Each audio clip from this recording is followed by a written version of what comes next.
for watching. Don't forget to like, comment, share and subscribe to Mufti Tariq Masood, famous scholar. دیکھیں یہ جو الزام لگایا جاتا ہے نا کہ اہل سنت والجماعت اہل بیت پر بیان بہت کم کرتے ہیں، ایسا نہیں ہے.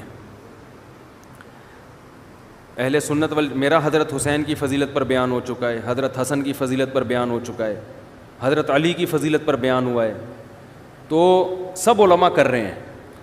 ہاں اہل بیت صحابہ میں حضرت معاویہ کی فضیلت پر عام طور پر ہمارے ہاں زیادہ بیان اس لیے ہوتا ہے کہ سب سے زیادہ طعن و تشنیع ان پہ کی جاتی ہے،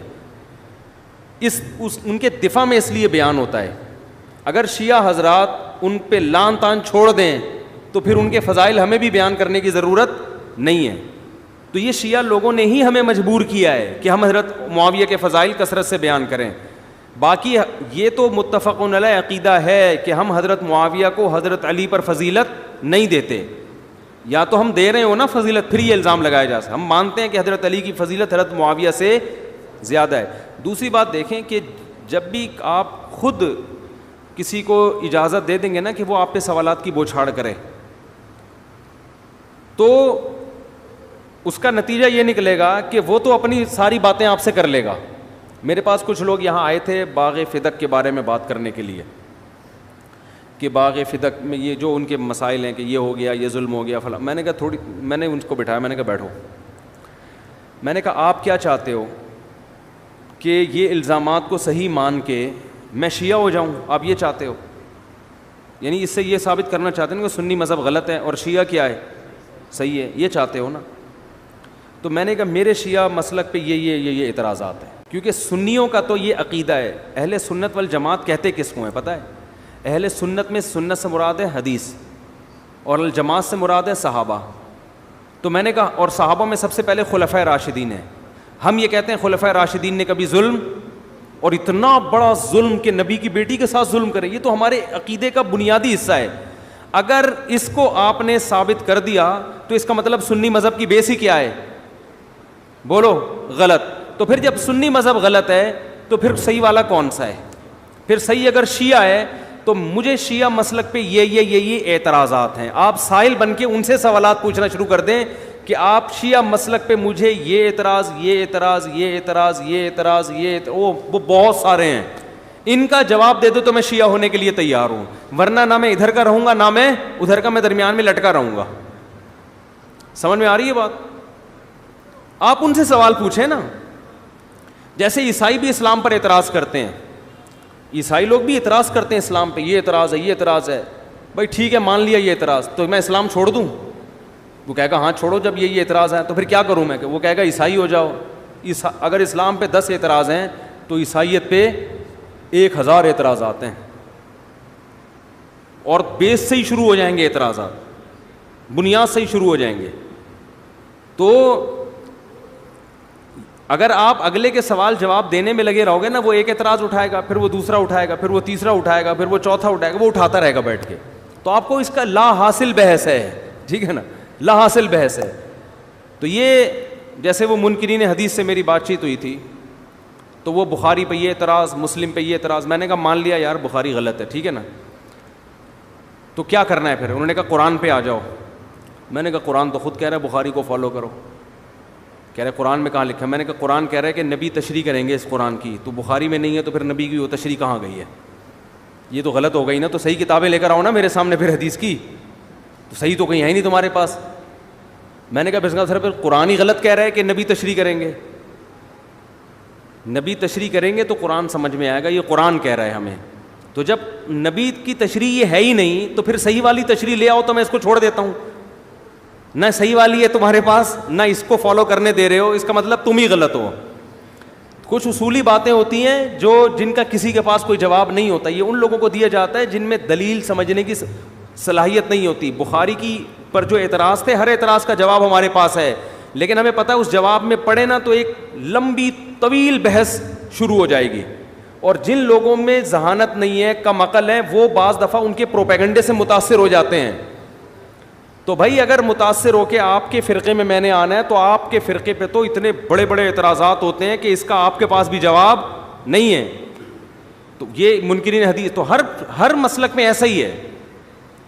تو اس لیے ان سے پوچھا کریں کہ یہ بہت ساری چیزیں پوچھنے کی, میں پوچھوں گا تو پھر وہ ایک مناظرے کی صورت بن جائے گی نا یوٹیوب پہ, وہ جائے گا پھر وہاں سے جواب آئے گا, پھر وہ وہی ہوگا جو اس کا ہوا ہے صاحب علی مرزا صاحب کا. دیکھو ایک اصول یاد رکھو, صحیح فرقہ کون سا ہے؟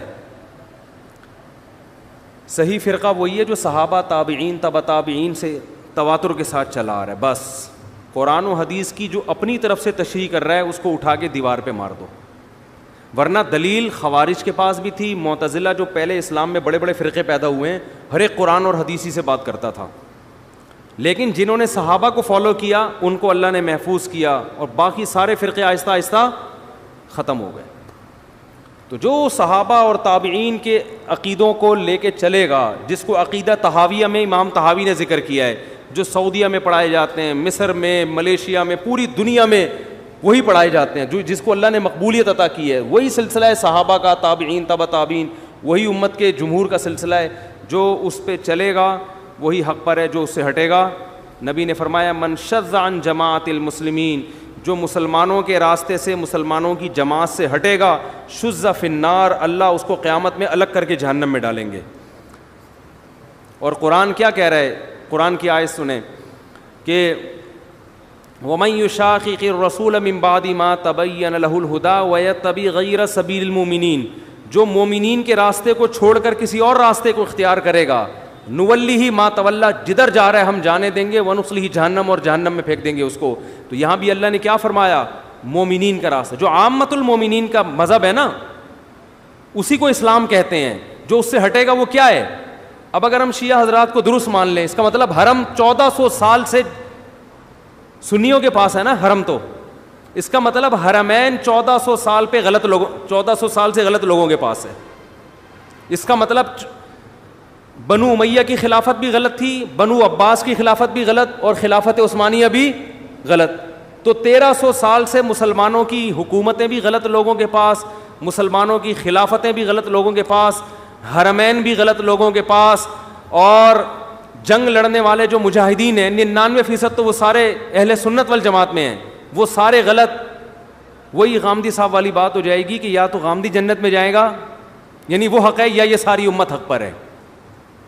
آئی بات سمجھ میں؟ عامی آدمی کے لیے حق کو سمجھنے کے لیے اتنی دلیل کافی ہے.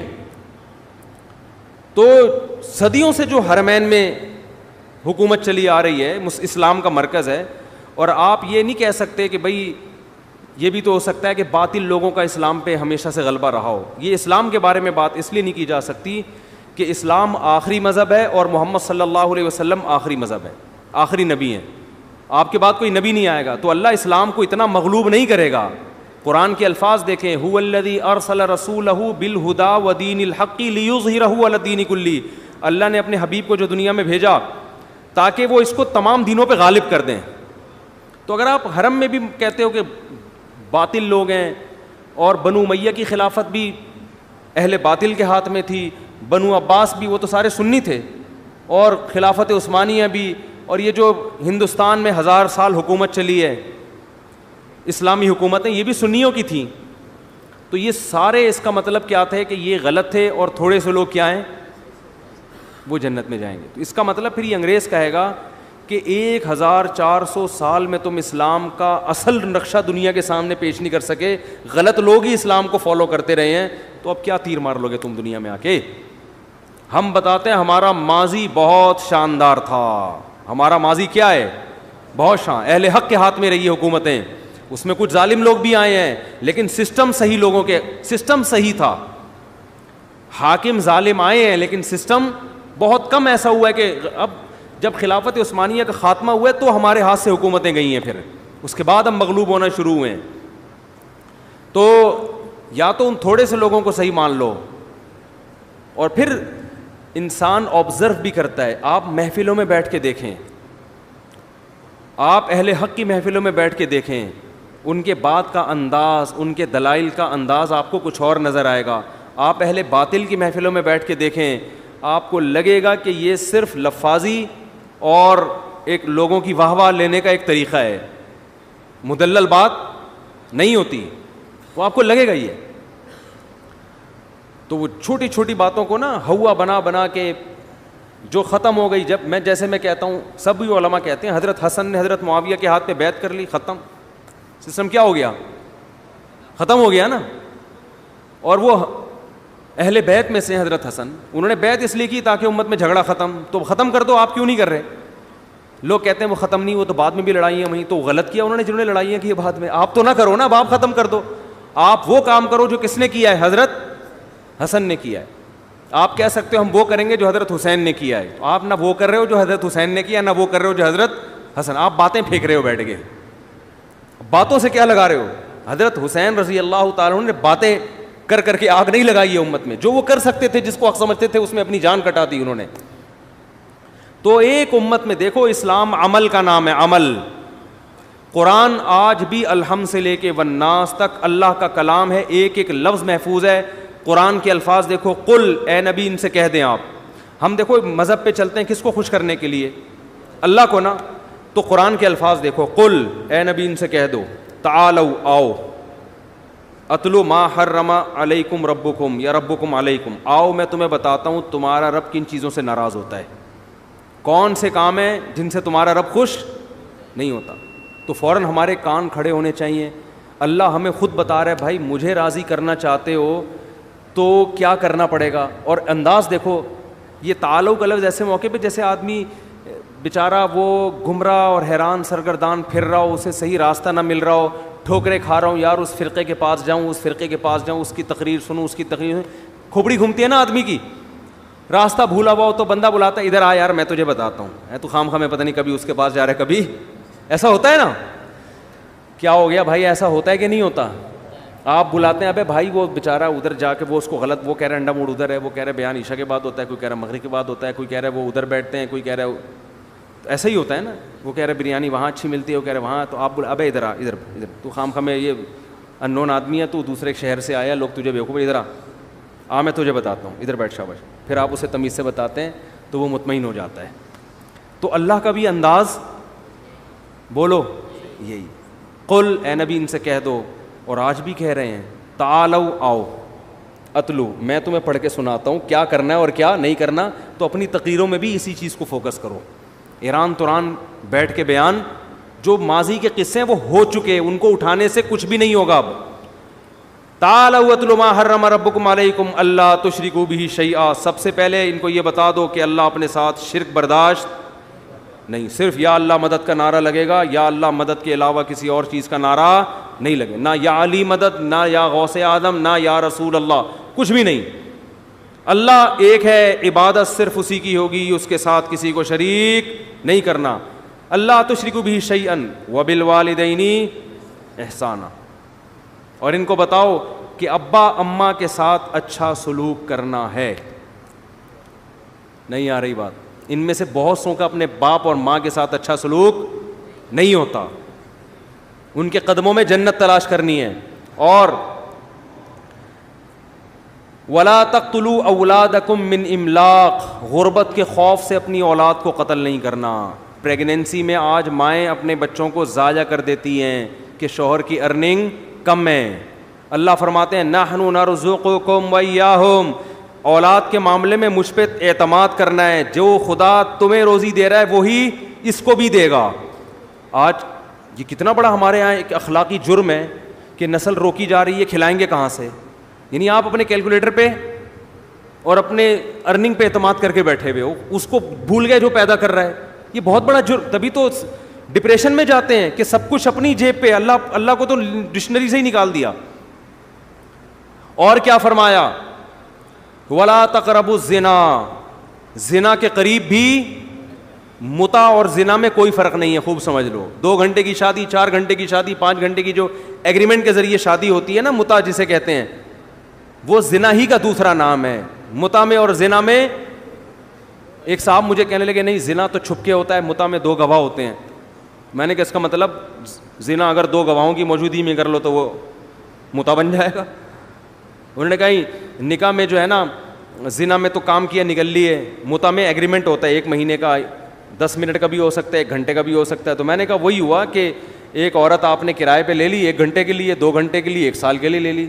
نکاح میں اور زنا میں بڑا فرق یہ ہے کہ نکاح میں عورت کو رائٹ نہیں ہوتا کہ آپ کے نکاح سے نکلے. شادی ہوئی ہے, مرد کو رائٹ ہے کہ وہ چھوڑے گا تو آپ نکاح سے نکلو گی, نہیں چھوڑے گا تو آپ نہیں نکل سکتی. سمجھ میں آ رہی ہے بات کہ نہیں ہے؟ اور اسی بیس پہ عورت شادی کے لیے آمادہ نہیں ہوتی. اس کو پتہ ہے میں آؤں گی اپنی مرضی سے, جا اپنی مرضی سے نہیں سکتی, ہو سکتا ہے قیامت تک کے لیے مجھے بیوی بنا کے رکھ لئے.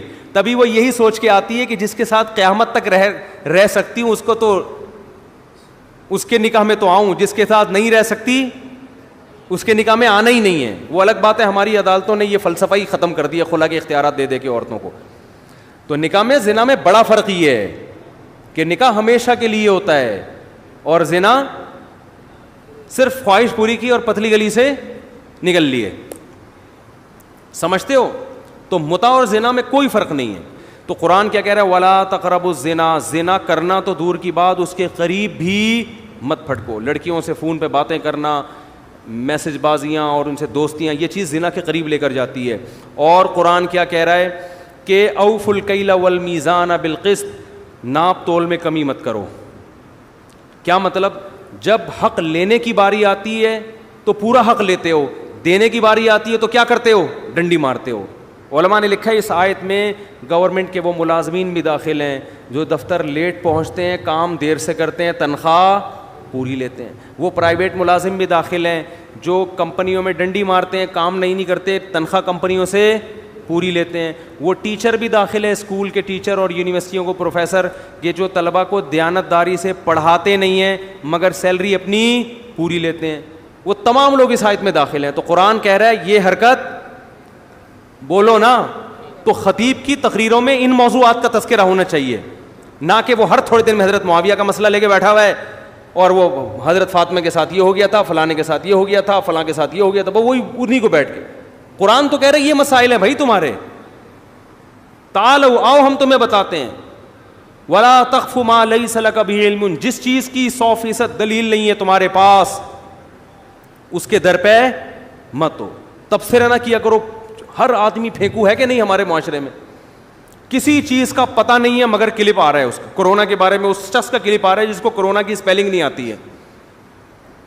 ویکسین کے بارے میں اس کے تبصرے آ رہے ہیں جس کو ویکسین کی الف بے بھی نہیں پتہ ہے کہ یہ ہوتا کیا ہے. تو قرآن کہہ رہا ہے جس چیز کا علم نہیں ہے اس کے در پہ بغیر تحقیق کے باتیں مت. اس سے فساد پھیلتا ہے معاشرے میں. تو یہ ہمارے ایشوز ہیں. اور اسی آیت میں قرآن نے اور بہت سارے احکام دیے, وہ سارے ہاں ولا تقربوا مال الیتیم. یتیم کے مال کے قریب بھی مت پھٹکو. باپ کا انتقال ہو گیا, تمہارے چھوٹا بھائی ہے, چھوٹی بہن ہے, وہ یتیم ہے نا, تو بڑا بھائی کو اجازت نہیں ہے کہ وہ ابا کی وراثت کاروبار کے نام پہ ہڑپ کر جائے اور چھوٹے بھائیوں کو عید بقرعید پہ کپڑے بنا کے دے دیا کرے. بس یہ مارکیٹ میں ہول سیل کے حساب سے ہو رہا ہے. تو قرآن کہہ رہا ہے یہ مت کرو. تو خطیب کی ذمہ داری ہے, واعظ کی ذمہ داری ہے کہ وہ قرآن کے ان مسائل کو اٹھائے. اللہ کہہ رہے ان پر عمل کرو گے تو میں خوش ہوں گا, نہیں عمل کیا ان مسائل پر تو پھر بیٹھ کے پھینکتے رہو باتیں, قصے کہانیاں سناتے رہو. یہ تمہارا ہیڈ ایک ہے, یہ ہمارا مسئلہ نہیں ہے. سمجھتے نہیں ہو بات کو میرا خیال ہے.